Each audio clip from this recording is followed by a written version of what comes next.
Mettre en partage la science et la technique qui permettra à tous ces peuples d'avoir ce dont ils ont besoin en rompant avec l'ancien modèle d'accumulation. C'est cette France-là qu'il faut donner à voir, mes amis. Ce sera un déclic, un événement tel qu'on peut dire le siècle commencera en 2017. Parce qu'en 2017, une des principales nations du monde aura rompu avec l'ancien système et se sera orientée vers les nouveaux horizons nécessaires à l'humanité tout entière. Il faut convaincre. Si je vous écoutais, Laurent, mais jamais personne n'aurait mené aucune bataille. Parce que quand vous la commencez, on commence toujours à vous dire « c'est pas possible, vous n'allez pas y arriver, on a tout fait comme ça » et on n'aurait jamais rien gagné. La moindre grève, la moindre lutte, le moindre combat n'aurait pas eu lieu, la moindre pétition. Donc moi je mène un combat, avec d'autres, heureusement pour moi, pour des idées. Là on est au Vieux-Port, on a le meeting de Mélenchon qui se prépare. Nous ça fait 1 an et plusieurs mois qu'on est en train de faire les groupes d'appui de la France Insoumise, qu'on essaie d'inventer la politique autrement, l'implication citoyenne, que chaque citoyen vraiment de manière totalement égalitaire, horizontale, s'implique au niveau où il le souhaite. Et puis depuis le début, les gens ils nous demandaient quand est-ce qu'il revient à Marseille. Il y a un souvenir très très fort de son passage en 2012.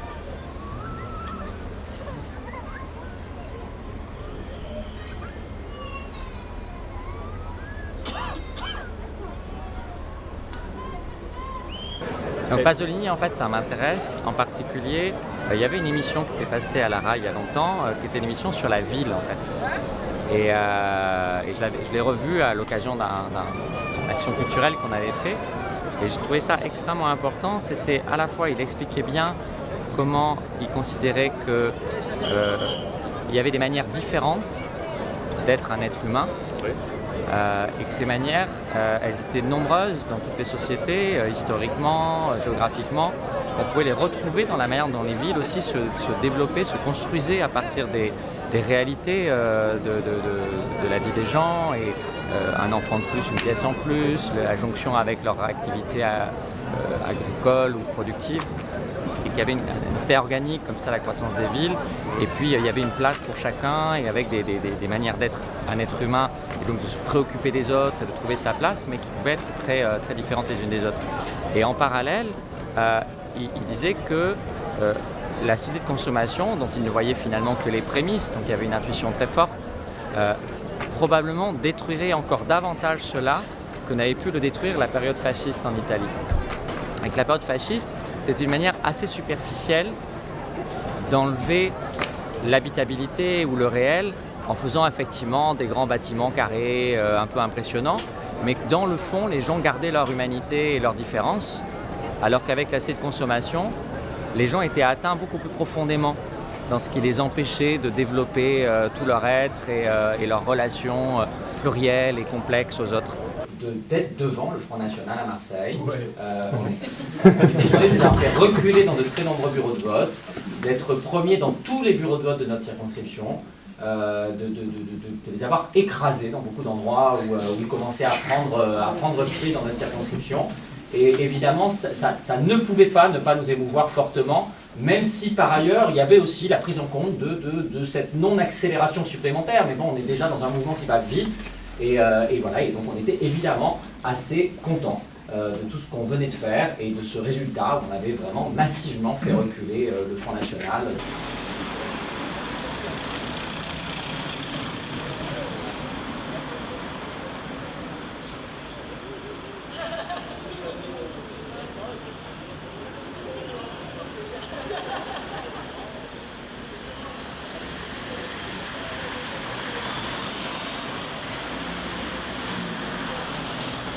C'est ce qu'on remarque aussi sur les marchés, dans le travail, y compris dans la caravane qui n'est pas du bonjour, mais voilà, on a vraiment, quand on colle, on collait avant-hier soir, il y a des gens qui ont demandé l'affiche.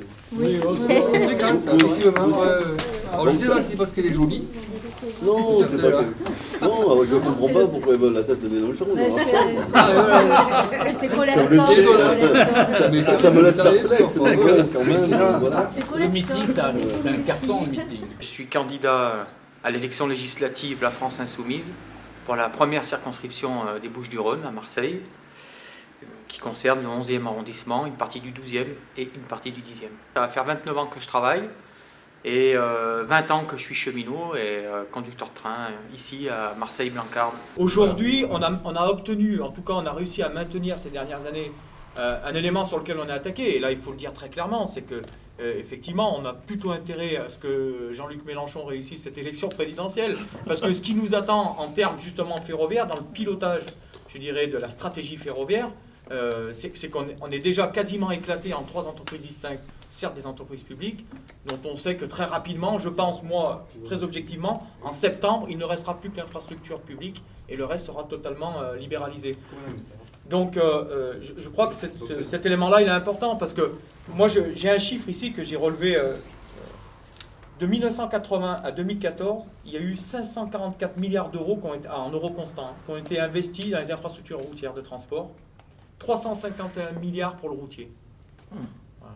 Le routier, c'est 92% des émissions de gaz à effet de serre. Donc je pense que le rapport qu'on établit après avec les régions, même si c'est une personnalité de droite, aujourd'hui, qu'est-ce que fait Estrosi ? Il ne remet pas en cause le fait qu'on fasse des transports ferroviaires de qualité. Ce qu'il remet en cause, c'est de chercher un opérateur qui soit un opérateur beaucoup plus libéralisé. La mode est au conseil de guerre et les pavés sont tous sanglants. Oui, mais ça branle dans le manche, les mauvais jours finiront. Et gare à la revanche.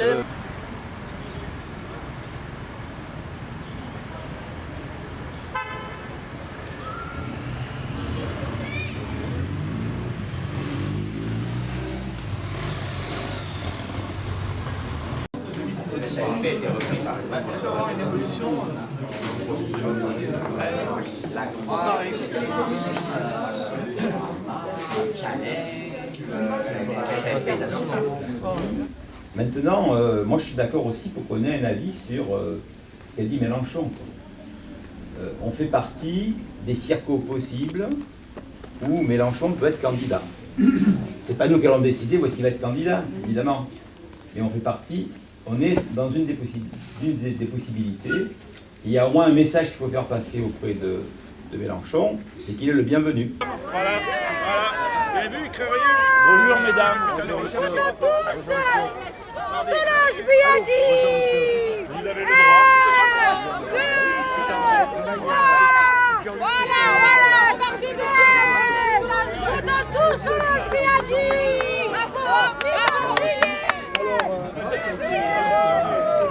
Les Marseillais.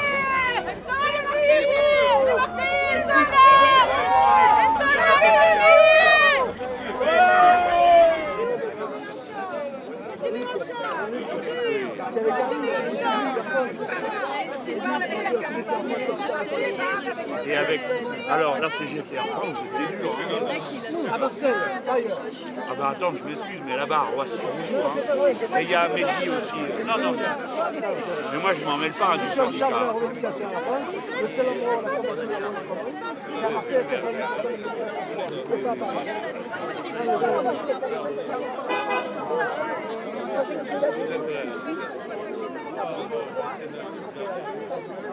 On est là. Voilà, exactement.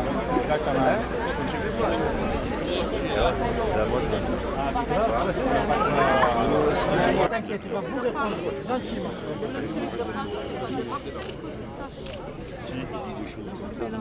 Il est de Tanger, les gens, comme beaucoup de gens, ils ne pas tu sais comment c'est. Il est de Tanger. Alors on te dit, c'est pas sincère. Mais oui, là, est-ce qu'il va falloir de venir à Marseille? Vous mélangez tout là. Soyez gentils avec nous. Vous mélangez tout là. C'est ce que je fais politiquement. C'est très bien. Avec là, je vais parler. Les gens ici à la belle de l'eau. Je vais me mettre au travail sur les choses, des thèmes que je vais approfondir avec chacun, bien comprendre. Pas là-dedans, bien sûr.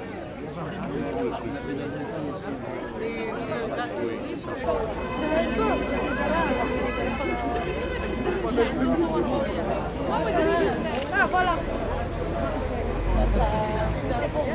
Se dit qu'il va y avoir quelque chose. C'est ça.